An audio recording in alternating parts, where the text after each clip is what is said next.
అస్మద్గురుభ్యో నమః. భగవద్బంధువులారా, శివరాత్రి సందర్భంగా అందరికీ మంగళాశాసనములు.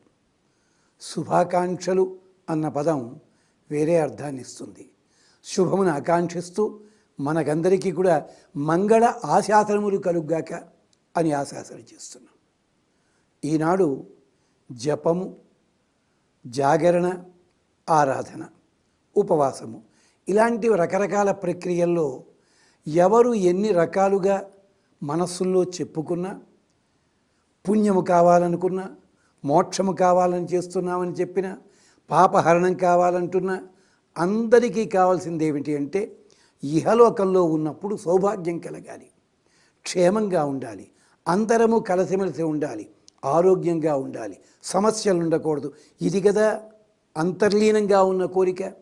అలాంటి కోరికకి ఈ శ్లోకం చాలా విశేషముగా ఫలితం ఇస్తుంది అని లింగ పురాణంలో చెప్పిన ఆ మాటని ఇక్కడ జ్ఞాపకం చేసుకుందాం.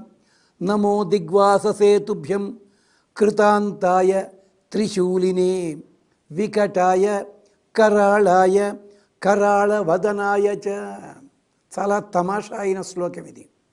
అంటే మనకి కంటికి కనిపిస్తున్నది అందమైనది అన్నదే కాస్త ఒక్కొక్కసారి ప్రమోదకరమైనది ప్రమాదకరం కూడా అవుతుంది. కొన్ని చోట్ల తూష్ణీభావంతో చూచినదే మనకి విశేషమైన ఆకర్షణ కలిగించవచ్చును. అంటే మనం అనుకున్నది కాదు, అనుకోనిది అలాంటిది కాదు అని చెప్పడానికి ఆ వర్ణనే చేస్తున్నారు ఇక్కడ. నమో దిగ్వాససేతుభ్యం, దిక్కులన్నీ వాసముగా కలిగినవాడు. దీనికి అందరూ అర్థం చెప్పేది ఏమిటంటే స్వామి దిగంబరుడు, దిక్కులనే అంబరముగా కలిగినవాడని.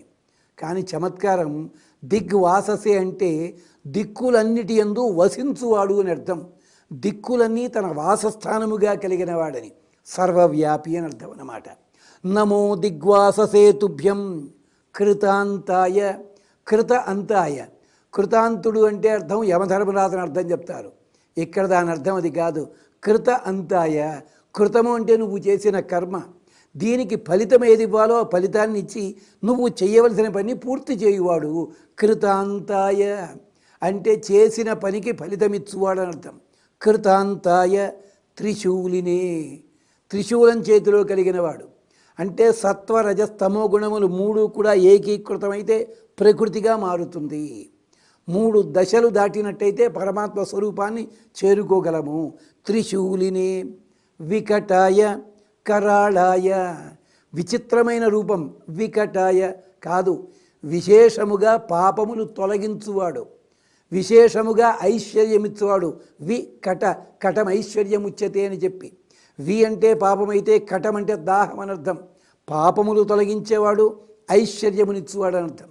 వికటాయ కరాళాయ, చూస్తే కొంచెం భీభత్సంగా ఒక్కొక్కసారి దర్శనమిచ్చే మాట నిజమే. కరాళాయ, తద్వారా నీకు సంసారం మీద మోజు తగ్గిస్తాడు ఆయన. కరాళాయ కరాళ వదనాయ చ, పంచముఖాలతోటి అష్టముఖాలతోటి రకరకాల స్వరూపాల్లో తాను ఆవిష్కరించబడతాడు, ఆవిష్కరించుకుంటాడు, మన కోరికలు తీర్చుతాడు స్వామి. అంచేత ఆ స్వామిని ఆరాధన చెయ్యండి. ఆరాధన చేస్తున్నంతసేపు ఆ స్వామి రూపాన్ని అలా మనస్సులో పెట్టుకోండి. శివారాధన బుద్ధితోటే జాగరణ చెయ్యండి. ఇతర కార్యక్రమాల్లో ఉండి జాగరణ చేశావంటే ఫలితం లభించదు.